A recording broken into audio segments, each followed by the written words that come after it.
So, so in the previous classes, we talked a lot about how the oral Torah was transmitted and how much, in fact, was transmitted. And we saw certain approaches, some were more maximalist in terms of what was given at Har Sinai, some were more minimalist. We saw the idea in the Rambam in particular about how there were principles of interpretation handed down at Sinai, but that many of the halachos developed later after that based on those principles of interpretation. Last time we even complicated that a little bit, and we talked about how even some of the principles of interpretation themselves were maybe built and grew after Sinai. That was the Netziv's approach. But what I don't think we've fully addressed yet is something that we did raise in the first class, and I really want to return to and give it the full treatment here. The disconnect between the times of Tanach and the times of today in terms of what we see in terms of halacha.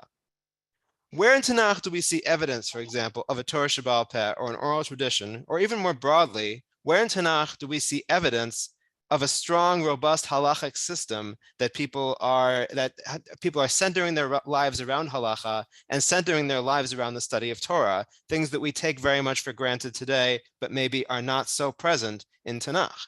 Because if you look at Tanach, it does seem rather different than today. We see wars, we see politics, we see prophets, and these prophets are railing against idolatry and talking about how the people are bad, how the people are oppressing the poor, and they shouldn't do those things. There are lots of sacrifices, there's temple worship, but there's not a whole lot of ritual law. Even if that's something that people were doing, keeping halacha, it's not something that we see a lot of in Tanakh. It's certainly not the focus. The reader is struck by the notion that the Judaism of those times really seems very different in day-to-day practice than the Judaism of today. To give just a few concrete examples, we know in Sefer Malachim in the book of Kings toward the end that King Yoshiyahu finds a Torah scroll in the Mikdash, and he wants the nation then to keep its laws, and they talk about how no Pesach sacrifice had been offered since the time of the Shoftim, so they do that for the first time in a long time because it's written in the Torah.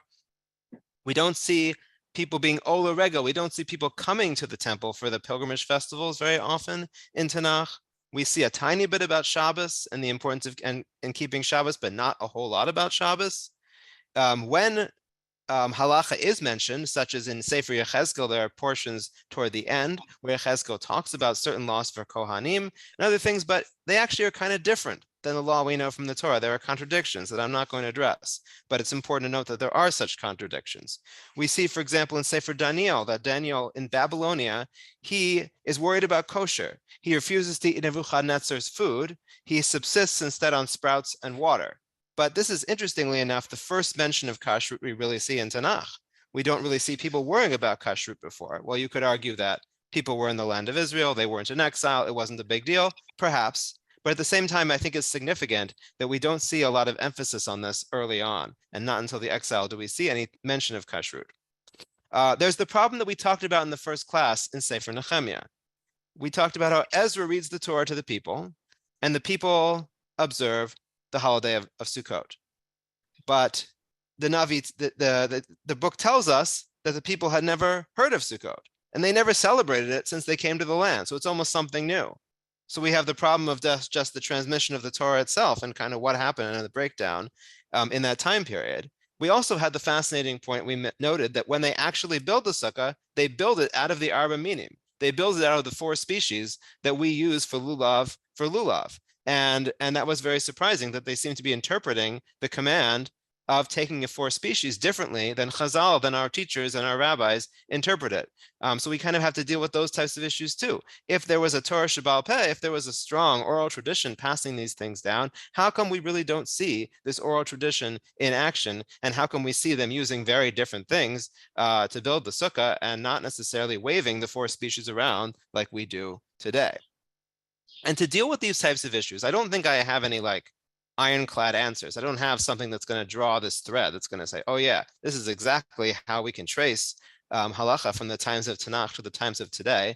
But I do want to explore the thought of 2 particular thinkers, and those are of Avram Yitzchak HaKohen Cook, the early chief rabbi of British Mandatory Palestine, who I'm sure you've heard of, and also of Tzadok HaKohen of Lublin, an interesting Hasidic thinker They both lived around the turn of the 20th century. Rav Tzadok a little bit earlier than Rav Kook, and I think their writings really grapple quite a bit with these issues and try to give a theological approach to these issues. And I think there's a lot of similarities between them. Now, to note, they are not, Rav Tzadok and Rav Kook are not taking historical perspective. They're not going to tell us, we've studied the history, this is how we can trace it, or this is how we can't trace halacha. What they're trying to do is give a philosophical, a religious perspective. And I think though their religious perspective, even if it's not a historical one, can help us deal with these issues and may be able to make us as Orthodox Jews feel more comfortable with the approach of academic scholars who note this discrepancy between the times of Tanakh and the times of today. So I think it will be helpful in that regard. And I want to start with Rav Kook. What I'm going to do now is share the source sheet on my screen. And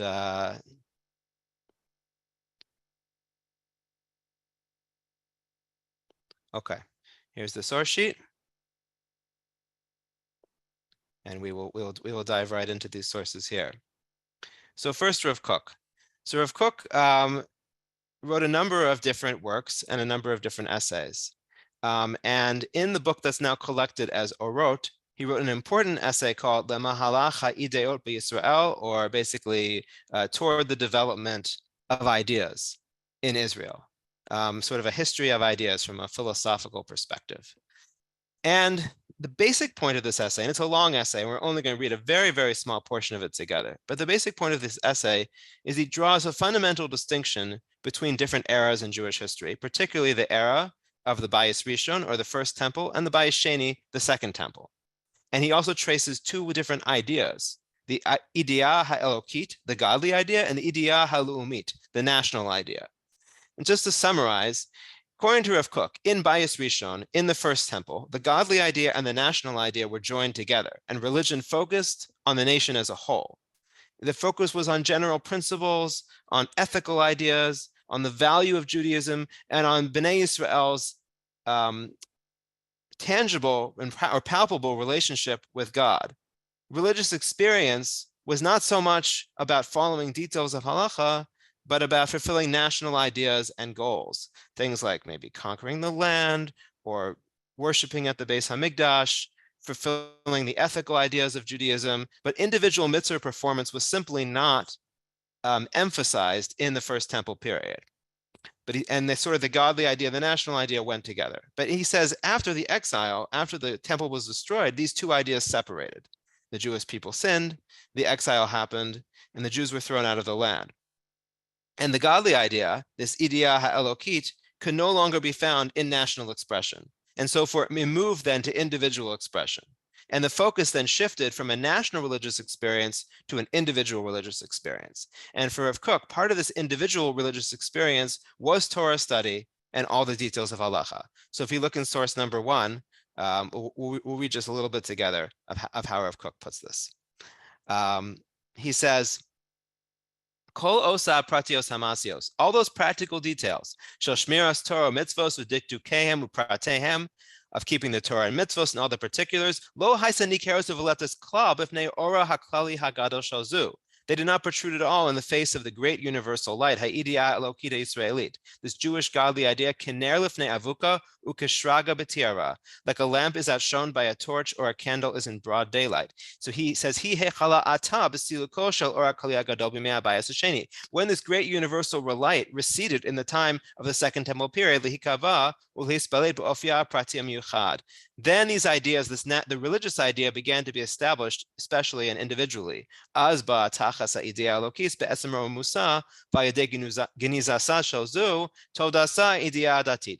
When the godly idea at its apex was hidden, the result was the religious idea. And he says a couple pages earlier in the same essay, the second part I have here on source number 1. What is this? What happened? What does this religious idea look like? He says, the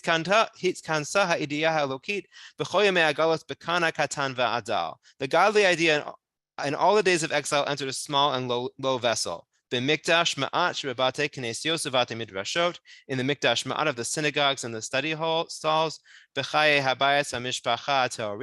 into home life and the purity of the family, in the confines of keeping the Torah and religion. So what Rav Kook is saying here is that it's not that so much that halacha didn't exist in the time of the first temple, but halacha was not emphasized. There was sort of like this great godly light, kind of just by being in the land of Israel, by being Jewish, by being part of the people, you were doing God's will. You were fulfilling national, important religious ideas. But in the time of exile, when the people were dispersed, they had to be something else to connect to God. And that something else was this development of the practical particulars of halacha. So in basic, just one-line summary, what Rav Kook is saying is the reason we don't see halacha in Tanach, but then we do see halacha in the rabbis developing later, is because halacha was simply not emphasized in Tanach. And it only became important to the Jewish people in a real, tangible way after the exile.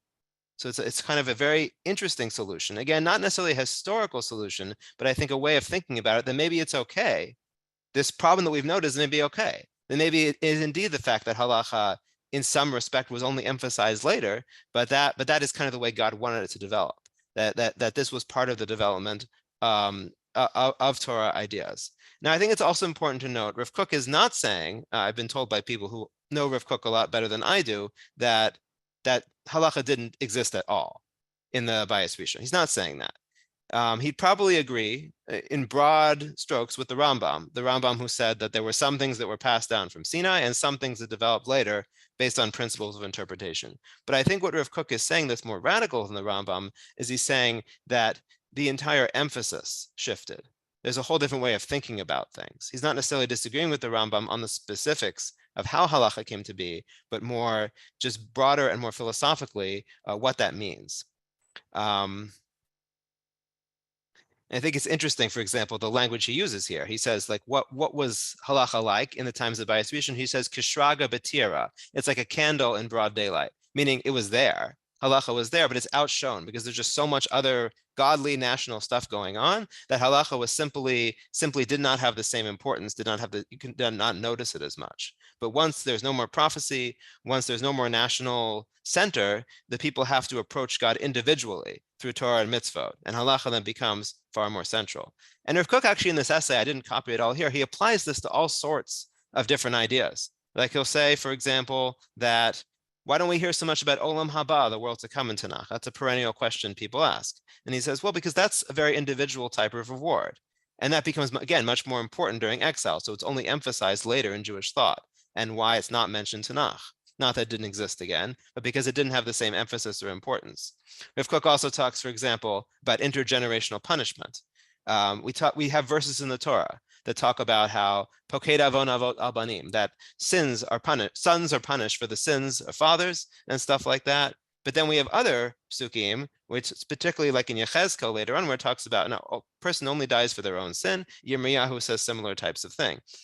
And Rav Kook is sort of picks up over here, and he says, and there's also Gemara that talks about this, that this shift is kind of part of the same thing. That when the Jewish people were in Israel altogether, there was a more collectivist view, actually, that Hashem took toward the nation. But once they're in exile, we have a very different view. And once they're in exile, it's more about an individual's own reward and punishment, individuals' own observance of Torah and mitzvos, and that's why Rav Kook says that you see this shift sometimes even in the late Nevi'im themselves about the focus away from intergenerational punishment to a person's own reward and punishment. Rav Kook at the end of this essay then goes back and says that we're eventually going to have a Bayis Shlishi. We're going to have a third temple. And he says that hopefully what will happen is the national and religious ideas will come back together, kind of like they were in the first temple, but with still more of an emphasis on halacha. And whereas in the second temple, we're very focused on personal stuff. Again, in the third temple period, he hopes we're going to be focused again more on national ideas and a people. So I think it's interesting kind of that Rav Kook describes this dialectic between the first temple period on the one hand, the second temple period on the other, and then a synthesis that's going to come into being in the third temple period.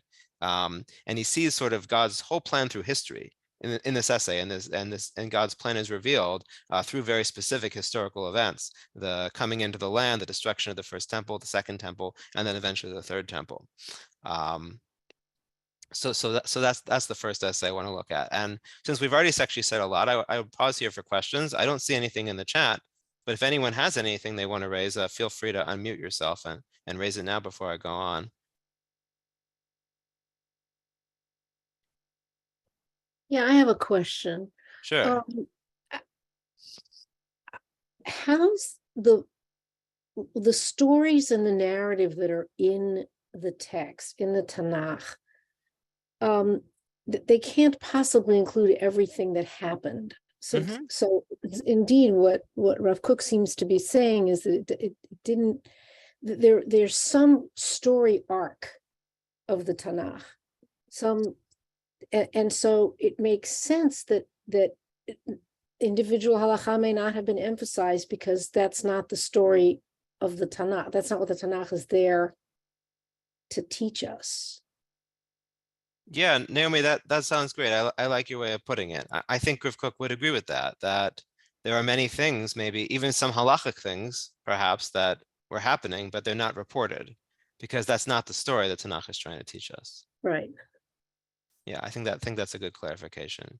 It does seem though that like Rav Kook would also say that there was a lot of halachic development that happened after.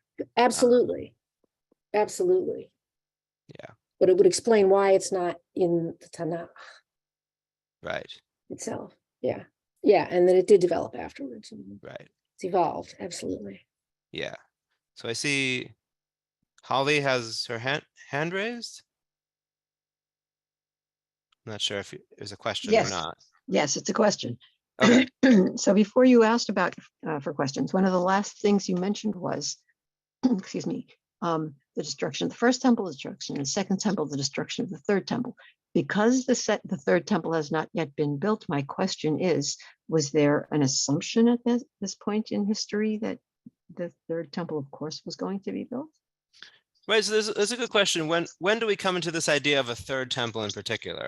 So I think it's fairly clear from the Nevi'im, and this is kind of the way I've learned at least when I was taught these materials, is that when the prophets talk about a restoration after an exile, they're really talking about the second temple. And the second temple, in theory, could have been kind of the final restoration and could have been the Messianic times, but that didn't work out. It was kind of a missed opportunity. And then this, and then the second temple was destroyed, and we had another Galos, we had another exile, and we're kind of waiting now for a third temple. So I think the idea of the third temple in Judaism, if I'm not mistaken, is something that mostly develops at a time when it no longer appears the case that there's going to be, the second temple is going to serve as a full restoration. And that's not necessarily at the end of that period. It may even be like earlier in that period, because I think you already see inklings even in Tanakh that like the second temple doesn't match up to the level of the first. It doesn't seem to be the full-throated return of the Jewish people to their land. We talk about in Ezra how about many of the people, for example, did not come back to the land. The people weep, actually, saying when they see the temple and they say this is not nearly as good as the one we remember. That's what the old people are very upset about it, actually. So I think already from that period, you start to see glimmerings of this idea that there isn't a full redemption. And once there is no full redemption, then ideas around a third temple and yet a final messianic restoration come to be. I hope that answers your question. Thank you. Thank you. Yeah. So let's talk a little more about some other passages in Rav Kook. And I have here in source number 2. This is another essay in a short one called Chacham Adif Minavi, that a sage is better than a prophet. And we actually talked just a little bit about those words a couple classes ago when we talked about how maybe the Rambam's focus on the role of the sages, their authority, contrary to that of the Gaonim, who focused on their role as just passing down things they'd received, that maybe a sage himself has a certain ability to create new law. And this Chacham Adif Minavi was a quote from the Gemara in Bava Basra that was used by perhaps some of these Rishonim to that end. And Rav Kook sort of broadens it even further. And in this essay, he outlines a distinction between two types of wisdom: klali wisdom, which is general wisdom, or prati wisdom, which is more specific. And he says that this klali wisdom is very good for understanding and describing life in general, for a lot of passion, a lot of, in a way, this is the type of wisdom that the prophets, he says, had, but they were not very good at guarding against sort of small problems that can crop up and dealing with specifics. And that's when you need prati wisdom, or this more specific wisdom. So let's just read this a little bit. Hanavua ra'asa azerem hakilkola agadola shel avodah zarah b'Yisrael umachta negdo b'chol oz. That prophecy beheld the perverse stream of idolatry in Israel and powerfully protested against it. But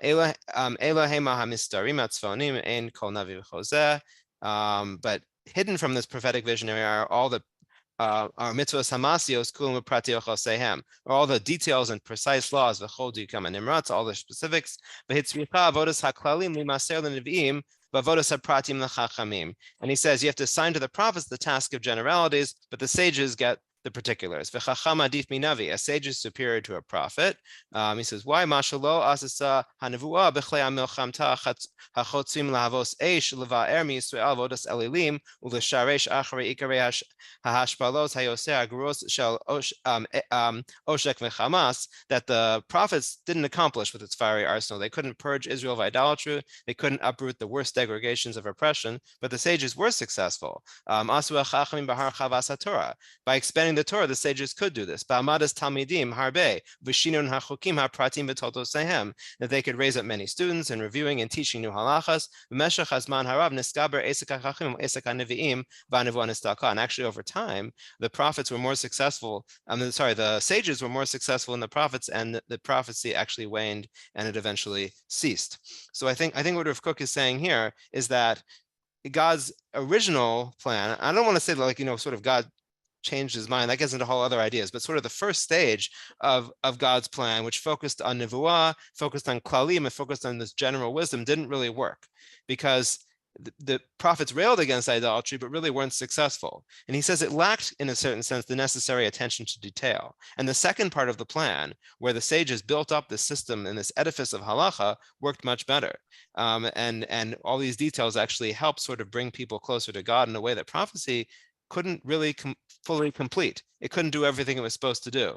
And so I think it's kind of interesting the way Rav Kook sort of sees this almost advantage through the halachic system over the original prophetic system, which didn't include so much halacha. So I wanted to bring that source up too. Source number 3, Rav Kook gets into similar ideas, and I'm not going to read through all this because we're going to run out of time if I do. But in his introduction to Einaya, which is his commentary on the Agadot, or basically his commentary on the non-halachic parts of the Gemara, all the stories in the Gemara, he raises similar ideas. He talks again about the difference between different types of wisdom, not so much, but different types of leadership. This more generalized leadership of the prophets and the more specific leadership of the sages. And he talks about, for example, Havakohen Gadol. And you can see it in the English here. He sort of just explains things very generally based on these very generalized principles. And then when they need to find out more, they can go to the Navi and they basically can ask God for answers. The detailed halachic system really comes afterwards. When you have Ezra, when you have people in the Second Temple period coming back to the land, and started using this new way of leading, being a shofet. He talks about how you're learning specifics and you're not going back anymore to the fundamentals, but really building off of what was already there, using these 13 principles of interpretation to learn out new halacha. So this leadership has kind of changed again from the general to the specific. That's what you kind of see over here in Ein Ayah. And there's just a shift to a more detailed halacha starting from the Second Temple period and just moving on and on and on. It's actually really interesting. I have in this last paragraph here, I'm also not going to read it inside, but I just want to say it outside just because I find it really fascinating. Maybe we even talked about this a little bit in this class, but the shift in different Hebrew script from the Ketav Ivri, the way it seems like the Torah was given in this different script, more similar to sort of the Canaanite script at the time, and it's later switched to this Ketav Ashuri, the block letters that we use today. These are actually Aramaic script, and Rav Kook says that the shift happened around this time of Ezra, around this beginning of the Second Temple period, and the Jews returning to the land. And the reason he says this happened is because when you had a centralized authority, when you had the Kohanim and the Mikdash, you had them in control of the Sefer Torah, and they're copying the Sefer Torah, and it's all centralized. There's not as much room for error. They're going to not make as many mistakes. And so Ketav Ivri is a little more of a complicated, convoluted script, he says, and the Kohanim could deal with that. But once you have this decentralization and you have scribes writing Sefer Torah in different places, and you don't have the Kohanim and Leviim guarding it, you have no monarchy, you need to change the script of the Torah, because that's the way the Torah is going to be preserved. So I think you see again that for Rav Kook, there's just so much emphasis on the need for change, actually, that the need for change, given historical circumstances, the halacha itself changes as time goes on, and not just halacha, but the script of the Torah itself changes as time goes on, because that's what's needed for the moment. For Rav Kook, it's all very much about what is needed at different periods in Jewish history, and what's needed in the Beis Hamikdash in the first temple period is going to be different than what's needed in the second temple period in a diaspora community, or in a community where people are much more individualized and there isn't as much of this national idea. So I think you really see this really interesting flexibility in Rav Kook that helps explain the shift in Tanach and helps explain the growth of halacha. I'll pause here again for any additional questions about Rav Kook before we move on to our second thinker, Rav Tzadok.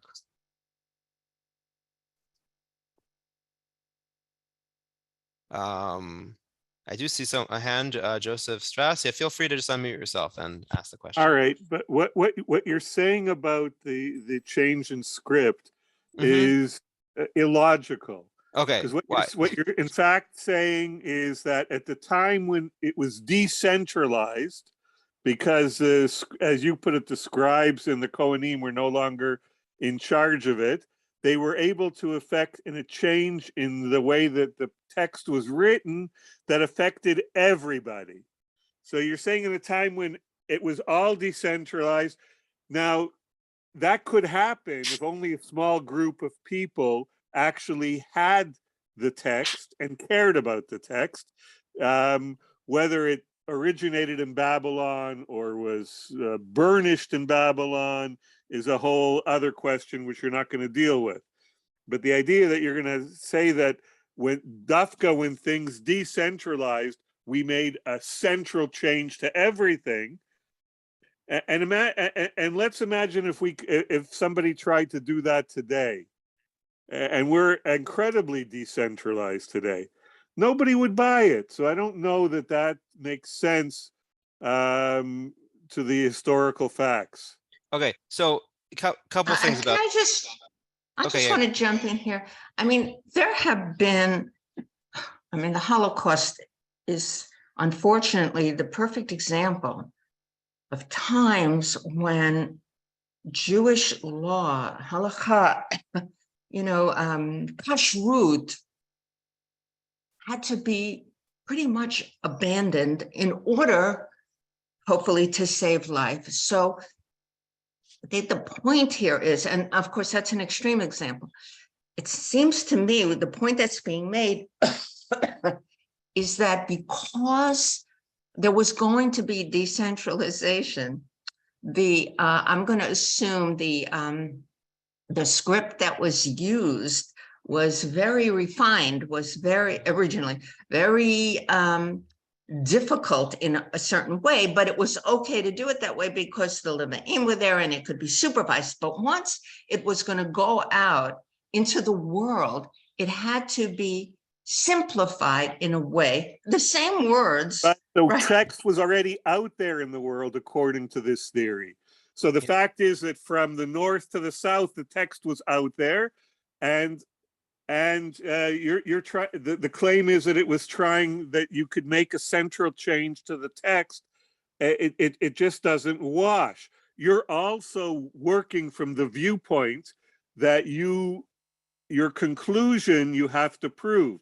I'm not working from the viewpoint that the conclusion has to be proved. I'm trying to understand how we can get there without assuming that the conclusion has to be the way we see it.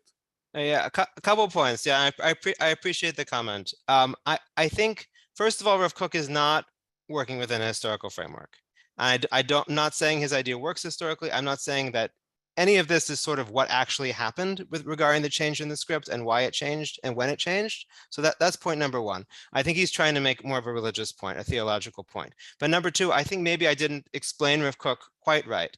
I think what he's trying to say, at least, is that the change happened at a period when there was still centralization in preparation for the lack of centralization. Again, I'm not sure if historically he's right about this, but I think what he's assuming is that in the time of Ezra, Ezra's sort of bringing things back together, and Ezra is serving as that central authority.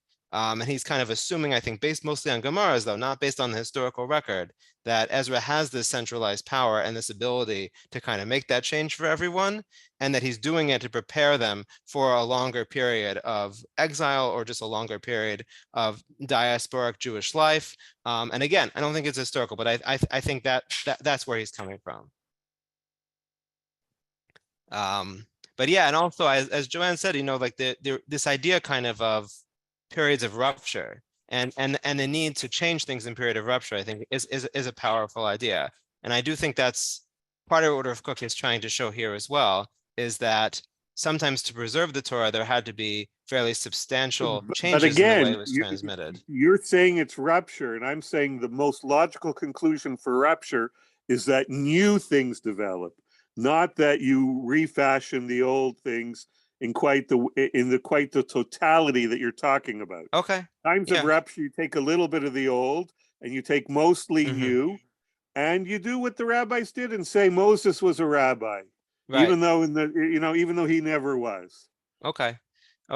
Yeah, I mean that's a fair point. And again, I'm not saying that Rav Kook's approach is historical here. I think Rav Kook is trying to give a broader religious vision of how he sees changes, and part of making a broader religious vision sometimes is honestly, it doesn't always account maybe historically for the way it developed. So, but I think maybe what Rav Kook's approach will help us do, and I think we'll see this even more in Rav Tzadok, is to be more okay with the idea of development when it comes to halacha, when it comes to the oral Torah in particular, developing through history, as opposed to something that I think we've often tend to think is something that just sort of is not. There are just a lot of sources, I guess, in our tradition that make it seem like there's just no connection between historical development and the growth of Torah Shebaal Peh, the growth of the oral Torah. That it kind of happened in almost sort of in its own way, based maybe on principles that were transmitted and based on some development, but a development that really didn't take into account historically what was going on. And I think at least Rav Kook opens the door to the idea that it's okay to consider historical development when we think about Torah Shebaal Peh. If you want to say that the way Rav Kook described it doesn't make any sense historically, that it actually happened that way, that's fine. I'm not just going to argue with that.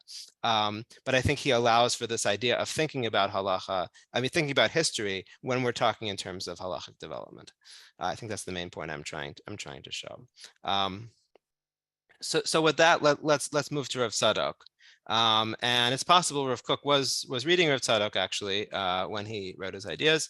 He was a Hasidic teacher and writer of Tzadok. He was a follower of the Ishbitzer Rebbe, Rav Mordechai Yosef Leiner, who had a very interesting approach in general to Jewish theology that was very different from before. Rav Tzadok, like Rav Kook, when it comes to these issues, he is also drawing a distinction between the two temples, the two periods, the Bayis Rishon, the first temple, the Bayis Sheni, the second temple. And for Rav Tzadok in particular, he's going to focus on Torah Shebaal Peh and how Torah Shebaal Peh, or the oral Torah, plays into this development.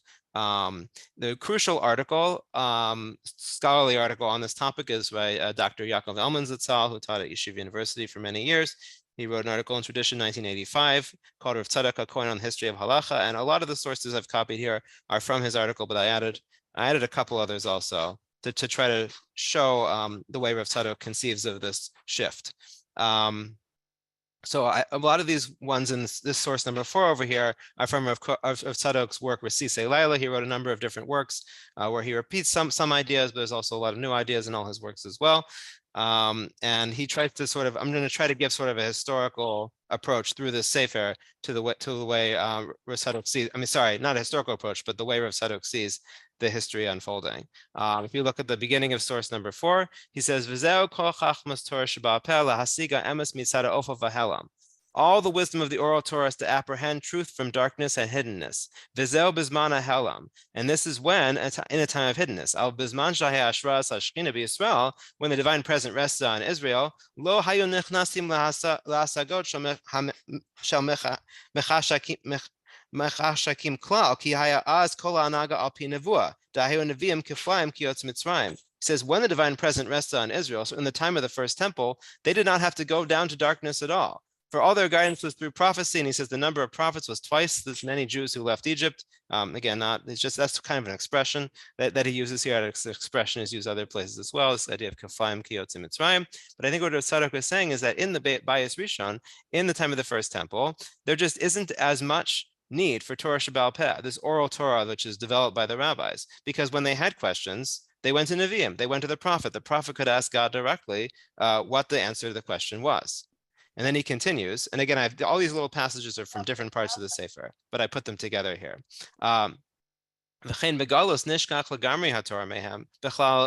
time of exile, they forgot the whole Torah, completely forgotten.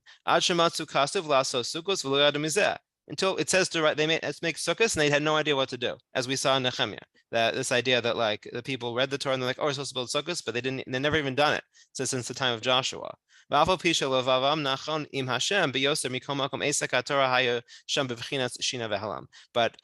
study of Torah was as though in hibernation. There just was not that much going on. And that's when Rav Tzadok sees this new approach of Torah Sheba'al Peh, of oral Torah, comes to the fore. He says, and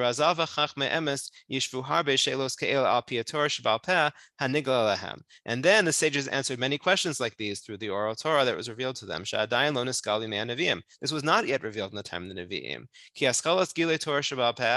Because the beginning of the revelation of the oral Torah, because the revelation of the oral Torah was at the close of the time of prophecy and the withdrawal of the Shekhinah from Israel that was not present in the second temple. And I think it's what's interesting. I just want to emphasize this point because Tzadok is really making it very explicit here, and he does this several times throughout his writing. That when we think of Torah Sheba'al Peh, I think unlike anyone we've really seen before, this oral Torah doesn't really exist in its full form until after the period of Nevi'im. So I don't know exactly what Rav Tzadok would say about what was handed down at Har Sinai and what wasn't, but I think he's taking a very minimalist approach. I think he still agrees, for example, that there are principles of interpretation that were handed down at Har Sinai. I don't think he's disagreeing with that. I don't think he's disagreeing with the Rambam either. But I think he's saying that really the full flowering of the oral Torah and the whole method and the whole process really only comes to the fore once there are no more Nevi'im to ask questions to. And then he says, and actually, he repeats this thing where Fuchs said, when it comes to understanding the Torah, actually a sage is better than a prophet. And just skip down to the last bolded part. Because when it comes to the time of prophecy, on every specific detail question you have to go back to the seer, you have to go back to the prophet. He needs a new nevuah on each detail. It's not very efficient for a halachic system. If you have a halachic system that requires a lot of detail, requires a lot of questions and answers, it's not really going to work in the time of the prophets when you had to go back to the prophet. And he says, but it was after the time of the prophets that the oral Torah really developed, and the oral Torah, with all its specifics, with all its new rules of interpretation, with all the way it addresses halacha in a comprehensive fashion, is really a post-exilic phenomenon for Rav Tzadok. So I think he's very clear. I think if throughout this book, and this is the way Dr. Ullman explains it in his article as well, is that Torah Sheba'al Peh, as we know it today, is really something that developed and was necessary, and in a time when there were no more Nevi'im. And if you look in source number 5 here, in another work he wrote called Kometz HaMincha, he says, "V'Torah Sheba'al Peh." What is Torah Sheba'al Peh? Hima shechidshu chachmei Yisrael knesset Yisrael ayadei asagas libam umocha meratzon Hashem Yisbarach. Oral Torah is what the sages of Israel and the people of Israel innovated by their own perception of heart and mind of the will of God. And he says very explicitly here, I think, and in other places as well, that when we talk about Torah Sheba'al Peh has this human component to it. It is not divine in the same way that Torah Shebiksav is, that the written Torah is. That the Jewish people and their sages actually innovated Torah Sheba'al Peh, innovated the oral Torah over time. Just one second.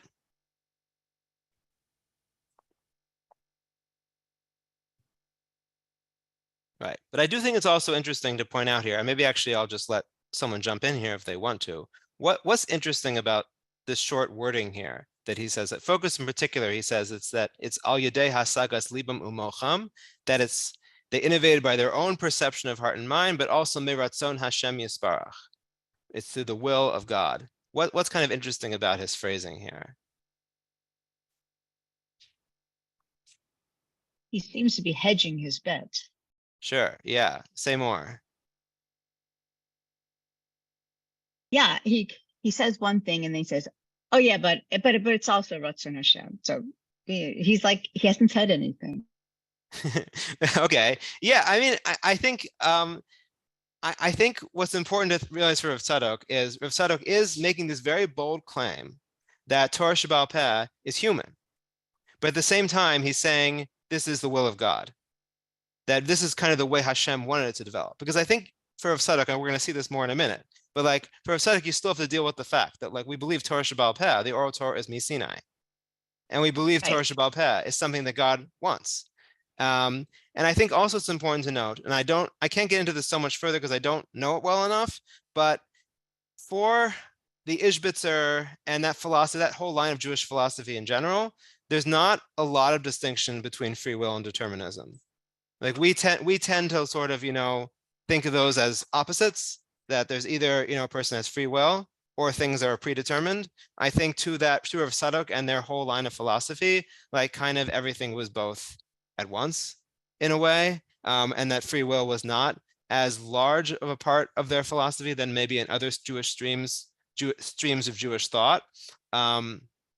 So what I think that when Rav Tzadok says that it is innovation, but it's also Ratzon Hashem, that's kind of standard for the way he thinks about things. Yes. Oh, good. If he's reflecting the old expression, nitzchuni banai, nitzchuni. Yeah, you people are doing this and it's fine with me. That's good. Right. Sure. Yeah. Yeah. Wait, let me just look at something in the chat here. Holly says, Pirkei Avos says, Oral Torah also comes from Sinai. Right. So I don't think Rousseau is going to disagree with that. Sure, Oral Torah comes from Sinai and it's passed down, but I think he'd see it as, those who interpreted that also in a more minimal way, that we're not talking about everything. We're talking about some stream of transmission. We're talking about principles. We're talking about certain aspects. We're talking about certain laws, but the full flowering of sort of the enterprise of Torah Sheba'al Peh, of the growth of halacha and this halachic process, more comes to the fore in a later period.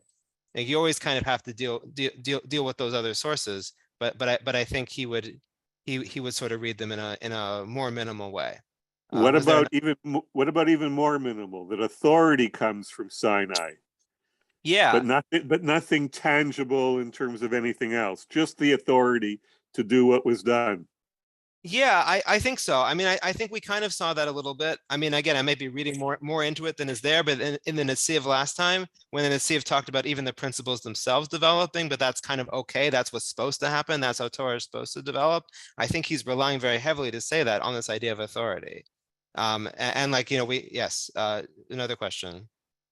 It's actually not so much a question as a comment. Okay. When I have difficulty understanding these concepts of our relationship with God, I often go to the parenting model. So let's say that a parent teaches a child the basic principles of right and wrong, and really, kind of lays down the law about those things. But the parent can teach the child about every single situation that might come up. It's then up to the child to take that training and that understanding and to apply it in the world as the child experiences it. And that's a way that I can understand this point about God giving the written Torah, but that's for us to take and then understand in the world that we live in. Sure, yeah, and like that's very similar to some of the ideas that we saw in previous classes as well. About I think it was Rav Yosef Albo in the Sefer Haikarim in particular said that when God gave the Torah, he couldn't give it complete to address every situation that's going to arise. So he also gave principles and ways and authority to the sages to develop it as necessary. But yeah, I see Asher has a question too. I just wanted to expand with a different metaphor what was just said, because I think it was in the right direction. In modern halacha, in actual practical modern halacha, right? You have a situation. The cholent was sitting on the fire in the yeshiva, and the cat somehow fell into it. And now there's a practical, specific question. Can the guys in the yeshiva eat the cholent today? And you go to the Rosh Yeshiva, and he has to paskin. I think what Rav Tzadok was saying was that that's how the Nevi'im worked. When somebody asked them a specific question, they went directly to God, and he had to paskin on that particular circumstance. Whereas the concept of the sages later on is now a group of Talmidim are learning in the yeshiva, and they have to learn principles and approaches so that when somebody comes and asks them a specific question, they will know where to look for precedents and guidance and so on. And that's, I think, what he's talking about when he refers to the sages, and the sages working under Ratzon Hashem, because Ratzon Hashem is they're developing the independent way of thinking, just as the parent and child model was presented. I like that metaphor a lot. Yeah, that's very good. Thank you. I appreciate that. Let me do a little bit more of a Sadok, because I want to deal. This is the last paragraph here on page 4, in source number 5 is from Likuti Mamarim, another work of his. Because I think here he talks about more specifically how we get from Torah Shebiksav, from the written Torah to Torah Shebal Peh. Because I know some of you are bothered by kind of like, wait, isn't Torah Shebal Peh also Sinai? How does Sadok deal with that idea? And he says here, V'kacha Torah Shebiksav he kolelos behelam kol minei chachma. The written Torah includes in hidden form all types of wisdom. Shekol min chachma de imri inshi ra'akashu chachma amiti susvas emes he remuza b'Torah. Everything is hinted to in the Torah. Aval kol beremes behelam, but it's all very hidden in a very hinted way. That only through each generation and different interpreters, they bring out these new ideas.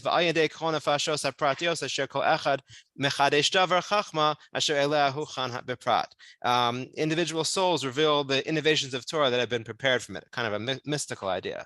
This is called oral Torah, which is what the sages innovate and which floats from the hearts of Israel. So it's kind of like already encoded in the Torah Shebiksav. And he doesn't really explain exactly how this works. And maybe he doesn't have a specific way it works. It's more of a mystical concept to him. But that Torah Shebiksav kind of includes everything, but it doesn't come to light until later. That basically, again, he's focusing again on this idea. This is all God's plan. This is kind of the way God wants this to happen. That Torah Shebal Peh should develop over time, but the way it develops over time is actually through people. Lo b'shamayim here, as we said, it's not in heaven. That it's something that actually comes out through the sages and other people's interpretations over time. So that's more or less what I wanted to say about Rav Tzadok. And I think it's important for Rav Tzadok to note that like he really plays up this idea of like a divine human partnership, which I put in the title of the class when it comes to Torah Shebal Peh. That we think of revelation sometimes as all top down. Like God gives halacha, Moshe passes down halacha. But I think what we see in Rav Tzadok, and we've seen this already echoed in some thinkers before too, but I think most clear in Rav Tzadok is that revelation is also bottom up. That we're not just talking about God to the people, but from the people back to God. And the Chazal are curators of the Torah, but they're also creators of the oral Torah. And I think God wants it to be, according to Rav Tzadok, God wants it to be revealed this way, piecemeal, through history. So I see, yes, another question. Yes, please, go ahead. You have to unmute yourself. Okay, I had one observation. This historical development and how things became unhidden, we had from Torah in Motion a week or so ago about the 10 Commandments, and the last point of the last session had to do a whole hour or so with what the word covet means in the last of the 10th commandment. And so the point that the point is making is there's an awful lot of cases, and when you read the Talmud, you find that they're really talking about individual cases. And when they're talking about this contradicts that, they say no, that goes with this case and that goes with that case. And so it's more easily brought brought to everybody's understanding. Sure. Yeah. Thank you for that. Yeah. So I brought here in source number 6 a quote from Rabbi Jonathan Sacks's Haggadah, because I think we'll have a new appreciation kind of for what he's saying here based on what we've talked about. He's talking about this shift between the first temple and the second temple and the changes it brought to Jewish history. And he says what happened next is one of the great, if quiet, dramas of history. The Jewish people, so bound to time and space, seeing God in history and its home in a specific land, reconstituted itself as a nation outside time and space. Prayer took the place of sacrifice. The study of Torah replaced prophecy. Repentance became a substitute for the great ritual of atonement performed by the high priest in the Holy of Holies. The synagogue, a building that could be anywhere, became a fragment of the temple in Jerusalem. If you skip down to the beginning of the second paragraph, these developments did not happen overnight. In a sense, Jews had been preparing them ever since the Babylonian exile. It was then, beginning with Ezra, that a succession of scribes, scholars, and sages began to reshape Israel from the people of the land to the people of the book, to reshape Israel from the people of the land to the people of the book. I think it's just such a lovely turn of phrase that Rabbi Sacks has here, and I love quoting it because he's acknowledging this shift that we saw in Rav Kook and Rav Tzadok, that something changed in Jewish history, that what was needed for a people not in a land is different than what was needed for the people in the land. And I think this helps, and this idea that halacha kind of developed this focus on text, this focus on the book of the Torah, this focus on learning new ideas from the book of the Torah really came to the fore in the second sort of stage of Jewish history. And I think this really helps us in many ways, at least for me. And some people may find this more helpful or less helpful. Your mileage, I suppose, may vary from all these ideas we presented, but at least for me, I just find it very helpful to think to be able to acknowledge that, yes, the Torah Shebaal Peh developed. Yes, the oral Torah changed. Yes, this is something that came to the fore maybe after the period of Tanach, but at the same time that there is a guiding hand, that God guided it this way, and this is the way that God intended for history to develop. And I think I can feel at least more secure in doing what I do, knowing that, knowing, I guess, is in a general sense, I don't know for sure, but like thinking of it in this way, that this is all part of God's plan for history. This is all kind of how things were supposed to come to be over time. I think if you look at, we talked a little bit in the last class about people like Abraham Geiger, Samuel Holdheim, these Reform rabbis who were very upset with the way the Torah had developed and looked at history to criticize and saying, look, it was all great at an earlier period, but in later periods, it became much less good because, the rabbis got into all these specifics and they didn't interpret things properly and there were all these problems. I think we could use approaches like Rabbi Sacks or Rav Kook or Rav Tzadok to say that history didn't corrupt Jewish law. History actually sanctified it. And there's a new relationship between God and the Jewish people that comes to the fore in this period after the Jewish people are exiled and when the rabbis really start to flourish and develop halacha. Just a couple, let's see, there's a couple questions here in the chat. Okay. Johanna says, thank you. You're very welcome. Ariel says, but what would, for example, Rav Joseph Elias from your first lecture respond to those ideas from Tzadok, Rav Kook, and Rav Sacks?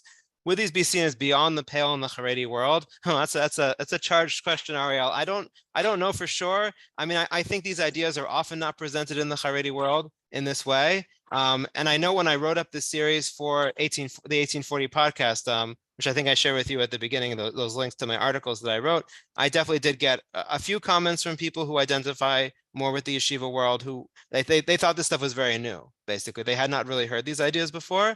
I certainly did not hear them growing up either. I think the first person actually I kind of heard this approach from was actually Rabbi Shalom Karmi at Yeshiva University when I took his class on the thought of Rav Kook. I don't know if they would see this data necessarily as beyond the pale. Yeah. I think Rabbi Elias certainly did not take this approach. As I said, I think he was very much a follower of Rav Hirsch, and Rav Hirsch saw the Torah Shebaal Peh as a much more complete thing being handed down from Har Sinai. We even saw last time that Rav Hirsch said that in fact the Torah Shebiksav is almost the second thing. Torah Shebaal Peh was first. Torah Shebiksav is the lecture notes. So Well, I think Rabbi Elias would be more comfortable with that approach. Just two things.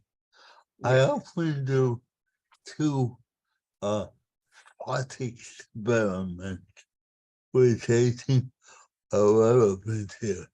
The first thing is that I try to imagine myself as a first temple Jew. And I say to myself, most of the ritual goes on in the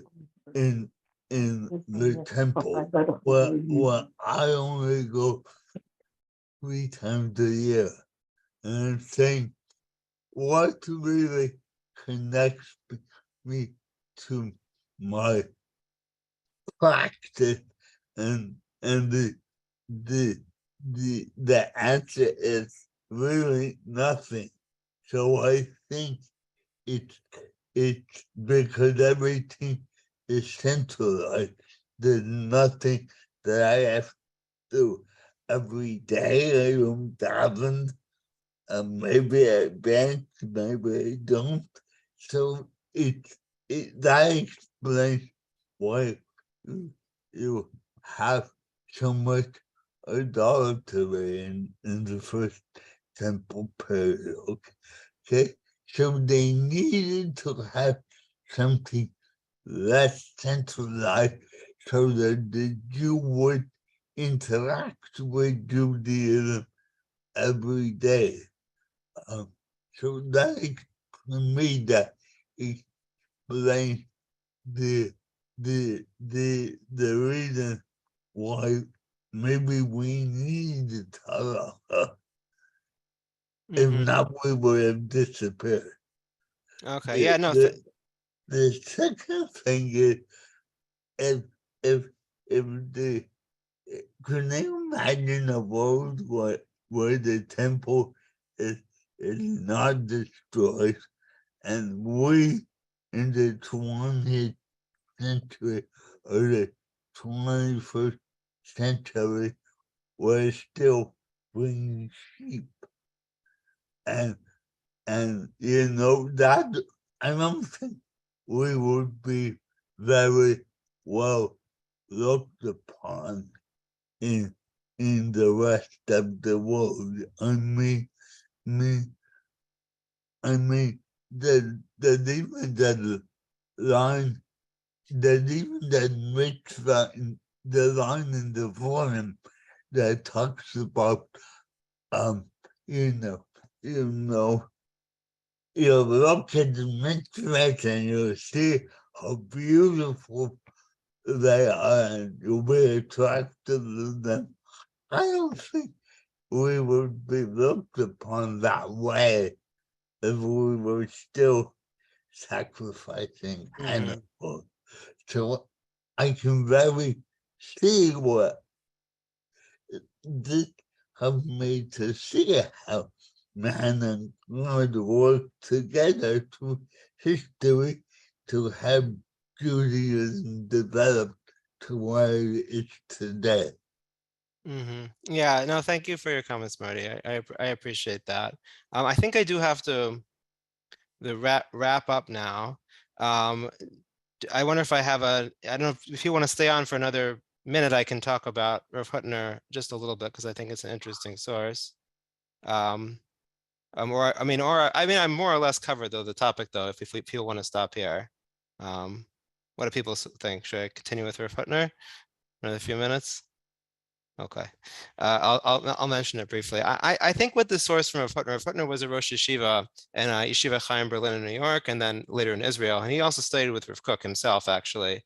And in his Sefer Pachad Yitzchak, which I have a little quote from here, he sort of relating to this general idea that we've been discussing, this idea that that the oral Torah did not develop in a straight shot. We can't always draw like an easy straight line from the time of Tanach to the time of today. And he has a slightly different way of approaching it. He's really seeing I think he would say more like some of the earlier sources we saw, that everything was given at Har Sinai and then forgotten, which is not an approach we've emphasized as much. But I think what he says about forgetting is just so interesting. And if you just look at the English here, because I don't want to take up too much of your time, he says, sometimes one upholds the Torah by nullifying it. And it talks about when the luchos were broken, the Gemara comments that Yasher Koach for breaking them. We learn from here an astounding thing, that Torah can grow when it is forgotten until it is possible in such a case to get a Yasher Koach for forgetting Torah. And then he quotes this Gemara, talks about Otniel ben Kenaz returning laws that had been forgotten. And behold, these Torah ideas that return the halacha, they are words of Torah that grew only through forgetting the Torah. And what's more, the entire nation of debate in halacha only came about through forgetting Torah. And even so, the sages say, these and these are the words of the living God. We find that all differences of opinion are expansions and glorifications of Torah that came to be through the power of forgetting Torah. When the Greek kingdom arose and made the Jews forget the Torah, within that forgetfulness itself, new wellsprings of Torah opened up through the back and forth of Torah study. So I think what's so interesting about Rav Hutner's here, and we saw this a little bit when we looked at Rav Moshe last time, is that Rav Hutner, when we might think of this crookedness or this broken path where there's this rupture kind of between what was at Har Sinai and then what is today, he celebrates it. He says that when you forget Torah and you have to reconstruct Torah and you have to work at it and you have to be in the base medrash and you have to learn and you have to figure it out, that's great in many ways because there's new Torah now. And the more Torah in the world, like lahagdil Torah lahadira, the more Torah in the world in a certain sense, the better. So maybe just in closing, we can sort of think about this, and this might help us again frame the issue too, again, not to be so upset maybe by this idea or so troubled by this idea that there's change and that there's development and that things that once were are no more and there are new things that were not once there. Because as I wrote in the concluding lines of my 1840 series, and I like the lines, so I'll just say it again to close this class, is even if we can't draw a straight line between Sinai and the here and now, perhaps we can celebrate the crooked path by which we have come to God. For God wants our Torah, which is just as much God's Torah, as fractured, imperfect, and human as it may be.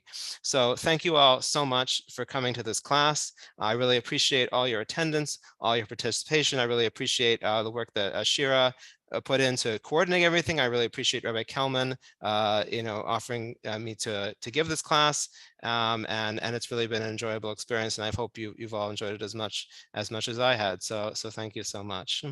Hi, Yosef. I'm actually here. I just got on. Thank Oh, you. great.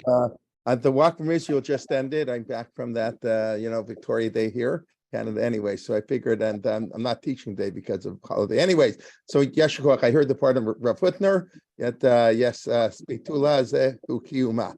And thank you very much. Okay, so I'm sorry I missed the rest, but Bagashak, thank you, and we look forward to learning with you in the future. And Mark Shapiro will be giving his class tonight, and we'll have our regular classes tomorrow, Dr. Sokolow and Rabbi Shulman. And Wednesday, I'll be giving my sitter class, which this week will be on Shavuot, and this week will be Wednesday at 9:15 a.m. as opposed to Friday at 9:30. For those who can make it on Shavuot, and then Wednesday, the conclusion of our Gaonim series, and with Mark Herman. Okay, I wish you in Washington, D.C., and all the best. Thank you. Professor Lindell, Yes. do you have a moment for something which came up in the class, but which I didn't want to raise because it's a rabbit hole? For something you said. Do you want to talk here or should we talk offline? I don't know what's better. Well, how do we talk offline? You can email me. Should I put my email in the chat? I have your email. Okay. But I'm not good at this. Is not something that it's okay with me if you want to raise it. As an email. Okay, yeah, it's fine with me. Okay, Rabbi Cohen says it's fine, so I'm happy to take it now. Yeah, fine with me. We don't shy away from okay. any issue. So you when you were talking about the piece from Rav Kook that referred to ancient Hebrew writing and the difference between Paleo Hebrew, which is a term that was coined by Professor Solomon Asher Birnbaum. Torah in Motion ran a program about the Birnbaum family and Solomon Usher's archive several weeks ago. He coined the term Paleo-Hebrew, ancient Hebrew writing, and you also mentioned the Ktav Ashuri. Mhm. You said two things which I would like to know what evidence you have. One, you said that Ktav Ashuri is Aramaic writing. I would love, it's been bothering me forever. Where did that writing come from? I have not been able to find, now I'm not a great scholar, so I can't, and I don't have access to libraries, but I have not been able to find any source for Ktav Ashuri, that is, that there was writing like that in Mesopotamia. The writing in Mesopotamia was cuneiform. And there's, in fact, lots of evidence, like why did Nebuchadnezzar take Daniel and his buddies? He was looking for people who could read and write. And he wasn't talking about writing cuneiform. Well, it might have been. Maybe that's what he was talking about.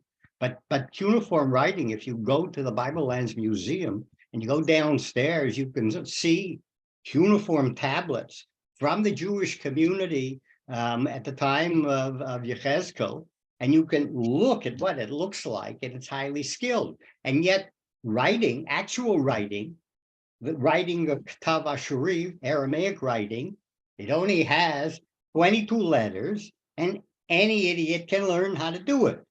So, but you said it's Aramaic writing. I'd love if you can find me a source for that. I'd love to hear about it. Yeah, my knowledge of the topic doesn't go beyond like some limited secondary literature that I've read.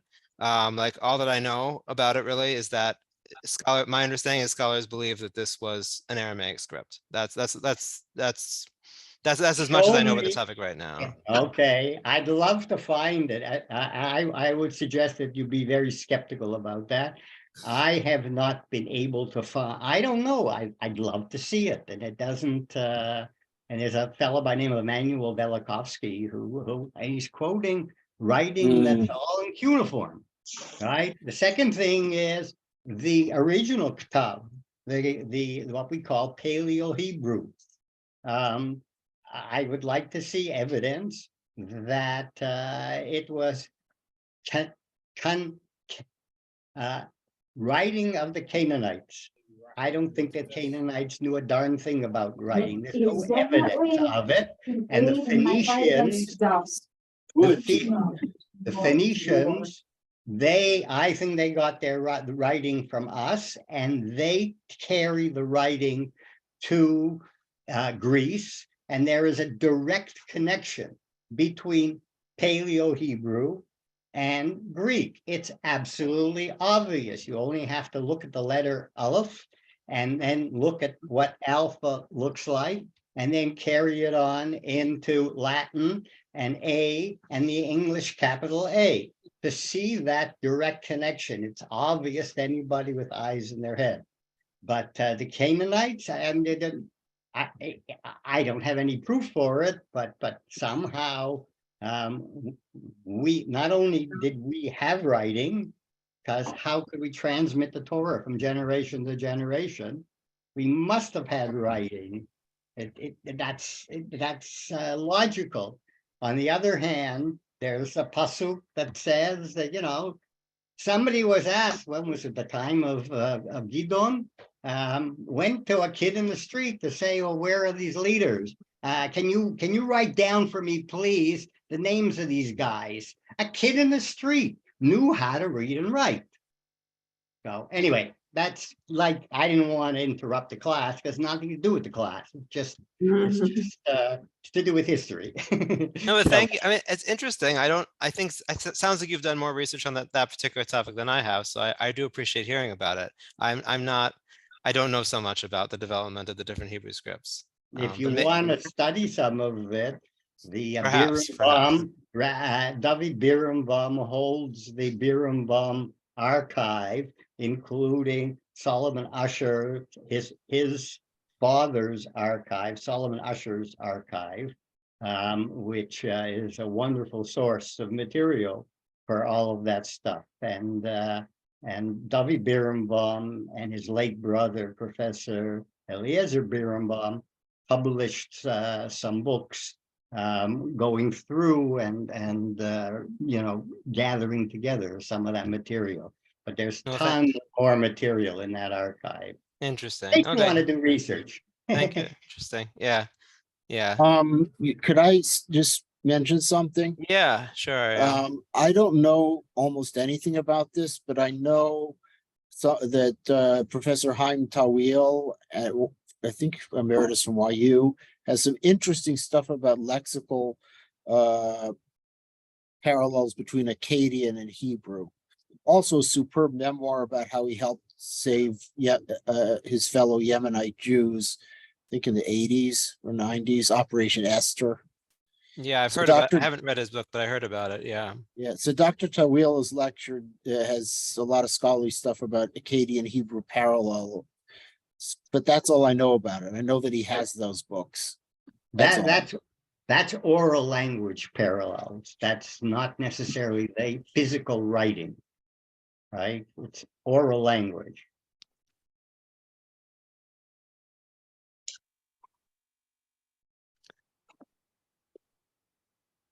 Thank you very much, by the way, for this series. You're welcome. It was You're very welcome. interesting and so took us down some interesting pathways. And perhaps if I get around to it, there were two things that came up along the way that do lend themselves to email. And perhaps I will send them to you. And then I have a telephone, so it is possible if you have a way of communicating. Sure, I do have a telephone, so yeah, please, if you email me, we could certainly set something up. Yeah. Okay, thank you. Okay, everybody. Have a great day. Enjoy. And thank you very much.